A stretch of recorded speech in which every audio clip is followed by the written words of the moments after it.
কি নাম আপনার বাবা? নিমাই নন্দী। নিমাই নন্দী। ৮০ বছর বয়স আপনার। আচ্ছা, কি হয়েছিল বলেন তো আপনার? আমি পড়ে গেছিলাম পিছলে খেয়ে পড়ে গেছিলেন, পড়ে যে ভেঙে গেছে, তাই তো? হ্যাঁ। দেখি আমরা ভাঙার ছবিটা দেখি একটু। এই যে এটাকে বলি আমরা আনস্টেবল ট্রোকেন্টারিক ফ্র্যাকচার। এটাকে আমরা অপারেশন করি প্রক্সিমাল ফিমোরাল নেইল দিয়ে। আপনি কতদিন পরে উঠে দাঁড়ালেন? হ্যাঁ, এখন অপারেশন হয়েছে কতদিন আপনার? 16 16 দিন। দিন। তা একটু হেঁটে দেখান তো আমাদের।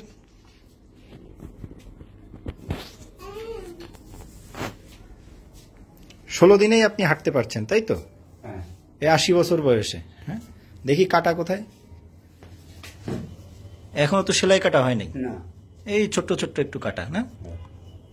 ঠিক আছে, খুশি আপনি আমাদের চিকিৎসায়? আসলাম কিভাবে? খুব সন্তুষ্ট, কি খুশি বলবেন না? সেটা তো বলবেন। তো বটেই। আচ্ছা, ঠিক আছে।